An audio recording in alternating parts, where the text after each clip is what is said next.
In last part, we learned about the story of transport. Hello. Now, when measured with the new set of gilly and danda, the desk length seems to be about 2 danda length and 1 gilly length with a small length still left out. This is less than 1 gilly length.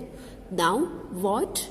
तो यहाँ पे जब भी बूझो का जो new set of gilli danda था उससे मेजर किया तो वहाँ पे क्या हुआ, वहाँ पे जो मेजरमेंट था वहाँ पे कुछ पार्ट है वो रह गया, राइट। जैसे कि हम यहाँ पे फिगर नंबर 10.3 में देख रहे हैं कि यहाँ पे some part is still left out, जैसे कि ये वाला इतना पोर्शन है वो लेफ्ट आउट हो गया। तो इसका मेजरमेंट हम कैसे करेंगे? What would you suggest Paheli and Bujo do to measure the length of the whole desk? Can they use a cricket wicket and bails to measure the length, or do you think that this might create the similar problem? तो यहाँ पे एक suggestion दिया गया है पहेली और बूझो को कि क्या जैसे उन्होंने डेस्क का मेजरमेंट गिली एंड डंडा से किया था वैसे ही क्या वो ये मेजरमेंट के लिए जो क्रिकेट है उसमें जो विकेट एंड बेल्स होते हैं उसका यूज कर सकते हैं। बट यस, ये यूज कर सकते हैं बट उसमें भी क्या होगा, एट अ सम पॉइंट जैसे गिल्ली डंडा में प्रॉब्लम हुआ ऐसा ही प्रॉब्लम होगा, या तो कुछ स्पेस लेफ्ट आउट रह जाएगी या तो कुछ स्पेस ज्यादा हो जाएगी। One thing they could do is to take a small length of string and mark 2 points on it. This will be a string length. They can measure the width of the desk in string length. तो यहाँ पे एक चीज कर सकते हैं, वो क्या कर सकते हैं, एक स्ट्रिंग ले लेंगे और उस पे ऊपर 2 पॉइंट्स को मार्क कर देंगे। तो ये क्या हो जाएगा, ये हो जाएगा स्ट्रिंग लेंथ, और उसके थ्रू उसकी हेल्प से वो जो डेस्क है उसका लेंथ एंड विड्थ वो लोग मेजर कर सकते हैं, जैसे कि यहाँ पे फिगर नंबर 10.4 में दिखाया गया है। यहाँ पे क्या किया है बूझो ने, ये स्ट्रिंग ले ली है, राइट, स्ट्रेट स्ट्रिंग ली है, और अभी ये क्या करेंगे, ये स्ट्रिंग को अच्छे से पुट करके टेबल डेस्क के ऊपर उसका मेजरमेंट लेंगे। नाउ यहाँ पे क्या हो जाएगा, how can they use the string to measure distance less than the length of a string? They can fold the string and mark it into 1/2, 1/4 and 1/8 string length. तो यहाँ पे क्या बताया गया है कि अगर जो स्ट्रिंग की लेंथ है अगर वो ज्यादा है, वो लंबी है, तो वो क्या कर सकते हैं, स्ट्रिंग को फोल्ड करके उसको 1/2, 1/4 एंड 1/8 में कन्वर्ट करके स्ट्रिंग की लेंथ उसके थ्रू भी मेजर कर सकते हैं। Now perhaps Paheli and Bujo can measure the exact length of the desk using the string. So अब हमें लगता है कि शायद with the help of string जो पहेली एंड बूझो हैं वो क्या कर सकते हैं, जो लेंथ है डेस्क की वो एग्जैक्ट मेजर कर सकते हैं। You would say that they should use the scale in that geometry box and solve that problem. Yes, of course. तो यहाँ पे इसके अलावा जो जियोमेट्री बॉक्स में जो स्केल होती है, हमारे पास जो स्केल होती है उसके हेल्प से भी यहाँ पे हम डेस्क की जो लेंथ है वो मेजर कर सकते हैं। Bujo has been reading about the way people used to measure distance before such standard scales were made, and he has been trying to follow different methods of measuring distance. तो यहाँ पे बूझो क्या कर रहा है कि उसने रीडिंग किया था कि कैसे जब ये स्टैंडर्ड स्केल्स अवेलेबल नहीं थी तब वो टाइम में कैसे डिस्टेंस मेजर होता था। तो इसके लिए यहाँ पे कुछ मेथड्स दिए गए हैं। There are so many occasions when we come across a need to measure length and distance. The tailor needs to measure the length of the cloth to know if it is enough to stitch a kurta. A carpenter needs to measure the height and width of a cupboard to know how much wood he would need to make its door. The farmer needs to know the length and the breadth or the area of his land to know how much seed he can sow and how much water would be needed for his crops. तो यहाँ पे बताया गया है कि ऐसे बहुत सारे ओकेशंस आते हैं कि जहाँ पे हमको लेंथ और डिस्टेंस का मेजरमेंट रिक्वायर होता है। जैसे कि अगर हम टेलर का केस ले लें तो टेलर को जो मटेरियल है, जो क्लॉथ है, उसकी लेंथ जानने की रिक्वायरमेंट होती है टू नो दैट कि वो मटेरियल में से प्रॉपर क्रूरता स्टिच होगा कि नहीं। सिमिलरली अगर कारपेंटर है तो कारपेंटर को एक वुडन डोर बनाना है तो उसके लिए भी उसको क्या चाहिए, वो जो शीट होगी वुड की उसको मेजरमेंट चाहिए लेंथ एंड ब्रेथ का। सिमिलरली अगर फार्मर है, फार्मर को अगर उसको सीड बोने हैं, सॉ करने हैं तो उसके लिए सबसे पहले तो उसको जो उसका फार्म एरिया है उसका लेंथ, ब्रेथ और एल्स जो उसका फार्म है उसका एरिया मेजर करने की रिक्वायरमेंट होगी। तो उसको उसके अकॉर्डिंग पता चलेगा कि उसको वो एरिया के लिए पर्टिकुलरली कितने सीड्स की रिक्वायरमेंट होगी और सिमिलरली वो एरिया के अकॉर्डिंग उसकी वाटर रिक्वायरमेंट भी कितनी होगी। Suppose you are asked how tall you are, you want to tell the length of a straight line from the top of your head to the heel of your feet.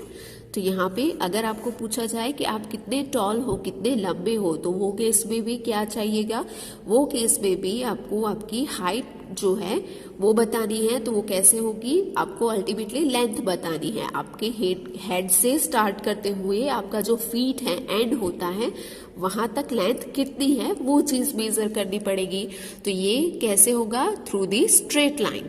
Now इसके अलावा भी कुछ question हो सकते हैं जैसे कि how long is this room, how wide is this desk, how far is it from Delhi to Lucknow, how far away is the moon from the earth. तो ये सारे क्वेश्चन हैं, उसमें अल्टीमेटली हमको मेजरमेंट की रिक्वायरमेंट चाहिए कुछ चीज में।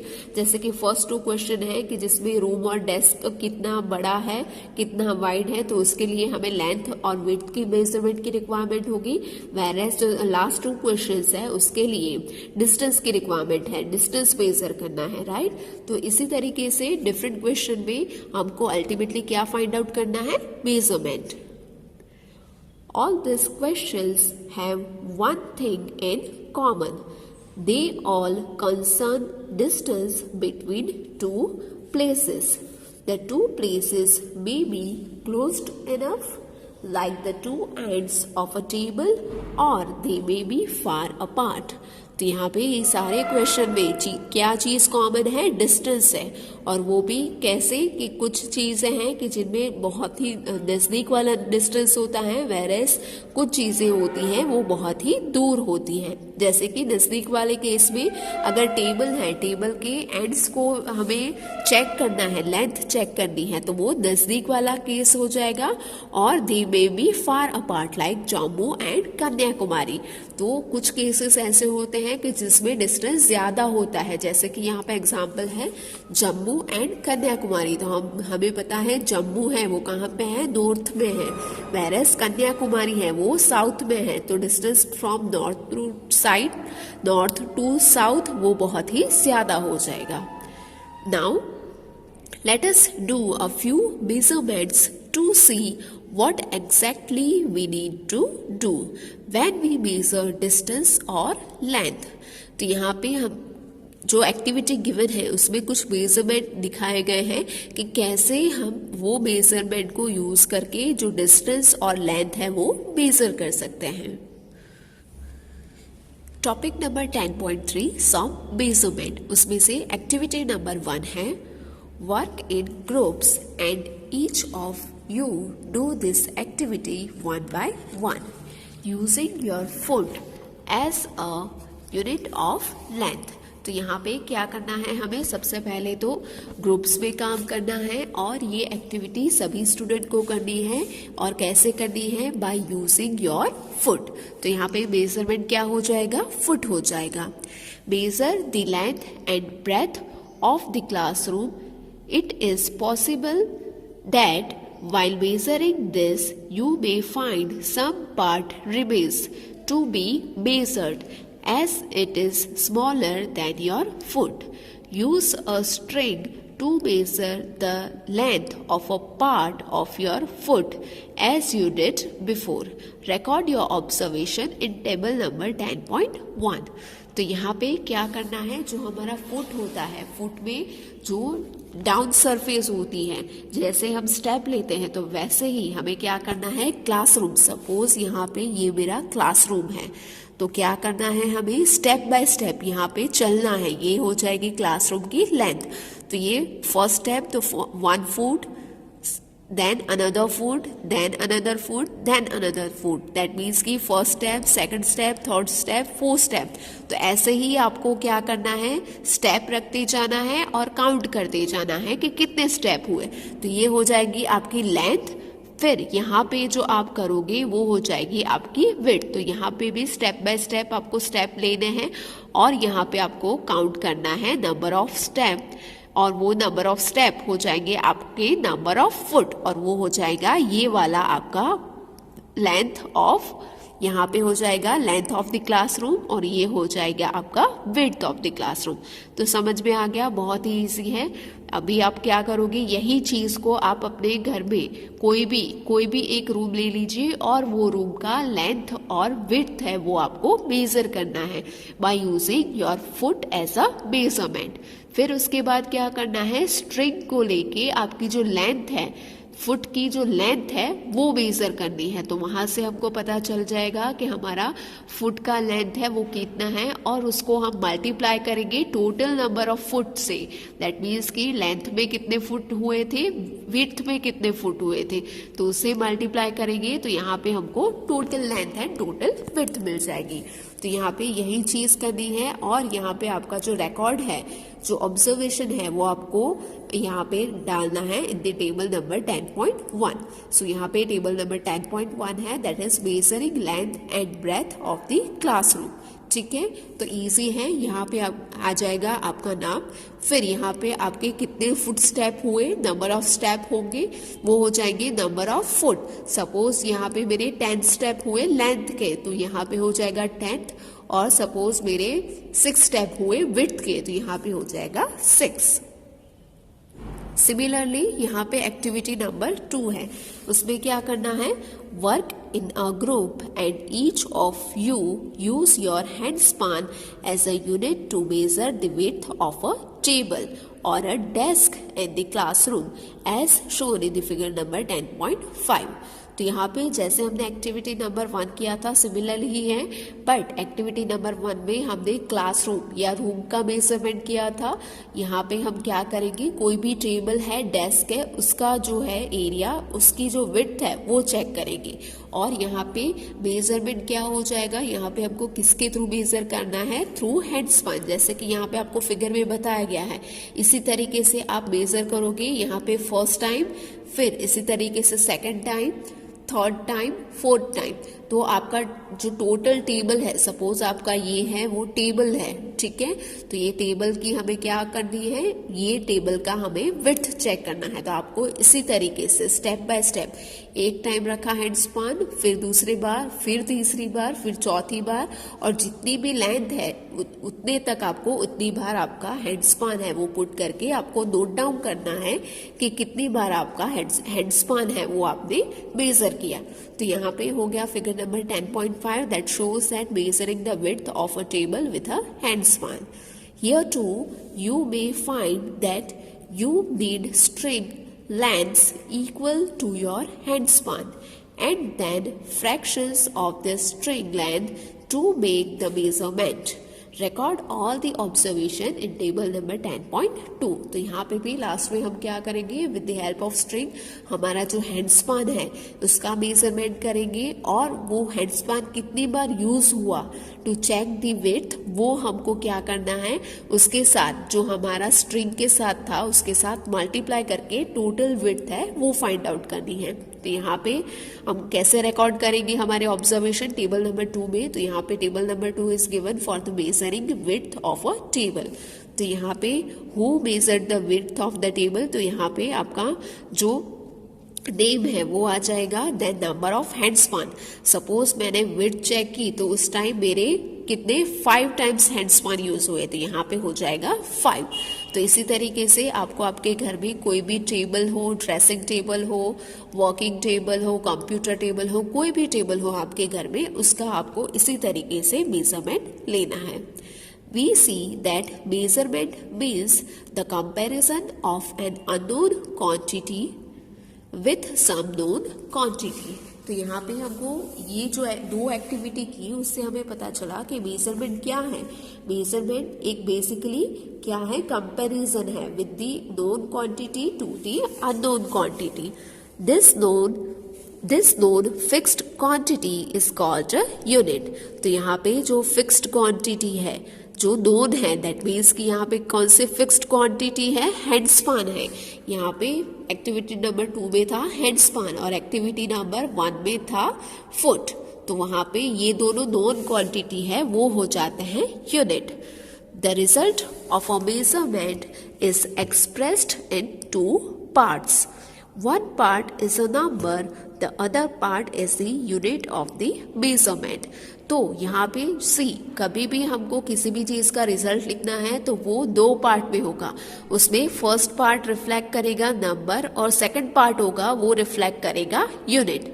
If for example, if in activity number 1 the length of the room is found to be 12 lengths of your foot, then 12 is the number and foot length is the unit selected for the measurement। तो यहाँ पे क्या हो जाएगा, जो first activity थी उसके according length अगर 12 फुट है तो इसमें क्या हो जाएगा, 12 फुट में ये 12 हो जाएगा नंबर और ये फुट है वो हो जाएगा second part as a unit और वो होगा foot length. Now study all the measurement recorded in table number 10.1 and 10.2. Are all the measurement for the room using everybody's foot equal? Are everybody's measurement by hand span of the width of the table is equal? तो यहाँ पे बताया गया है जो हमने observation किए table number 10.1 and table number 10.2 में, तो वो क्या सभी बच्चों के लिए सेम है? नहीं, वो डिफरेंट होंगे। वाई? बिकॉज हमारे जो फुट है या तो हैंड स्पैन है वो सभी का इक्वल नहीं होता है, वो सभी का डिफरेंट होता है। दैट इज वाई यहाँ पे सभी के मेजरमेंट में थोड़ा थोड़ा जो है हमें डिफरेंस देखने को मिलेगा। Perhaps the result could be different as the length of your hand span and that of your friends may not be the same। ठीक है, यहाँ पे डिफरेंस क्यों होगा? बिकॉज यहाँ पे आपका और आपके फ्रेंड का जो हैंड स्पैन है उसका लेंथ है वो इक्वल नहीं होगा, वो डिफरेंट होगा। Similarly the length of the foot may be slightly different from all the student. वैसे ही जो फुट है फुट का भी डिफर करेगा। Therefore, when you tell your measurement using your hand span or length of foot as a unit to others, they will not be able to understand how big the actual length is unless they know the length of your hand span or foot। तो यहाँ पे इसलिए बताया गया है कि जब भी हम हैंड स्पैन और फुट को यूनिट लेके अगर हम मेजरमेंट करते हैं तो उसकी हेल्प से हमें जो एक्चुअल लेंथ है उसका आइडिया नहीं मिलता, एक्चुअल लेंथ हमें समझ में नहीं आती। बिकॉज अगर मैं किसी को बताऊं, अगर मुझे बताना है आपको कि टेबल की लेंथ कितनी है, तो अगर मैंने बताया कि टेबल की लेंथ है 12, बट 12 क्या है, 12 हैंड स्पैन, ठीक है, तो वो 12 हैंड स्पैन आपको समझ में आएगा नहीं। बिकॉज आपको कैसे पता होगा कि मेरे हैंड स्पैन की लेंथ कितनी है, कितना लंबा है मेरा हैंड स्पैन, राइट? तो इसकी हेल्प से इस टाइप के मेजरमेंट के थ्रू हमें अंडरस्टैंड करने में थोड़ी डिफिकल्टीज हो सकती है। तो अब क्या करेंगे, अब हमें अगर एग्जैक्ट मेजरमेंट चाहिए तो वह कैसे होगा? We see therefore that some standard units of measurement are needed that do not change from person to person। So that is why यहाँ पे standard units की requirement है to measure the length to measure the equal length or we can say the exact length. और length वो भी कैसी, कोई भी मेजरमेंट कैसा कि जो डिफर नहीं करेगा पर्सन टू पर्सन, वो सेम ही रहेगा. दैट मीन्स कि जो स्टैंडर्ड यूनिट्स है उसके थ्रू अगर हम कुछ भी चीज मेजर करें तो वो क्या हो जाएगा, स्टैंडर्ड मेजरमेंट. तो इसी तरीके से स्टैंडर्ड यूनिट्स और स्टैंडर्ड मेजरमेंट की रिक्वायरमेंट है वो नीडेड है.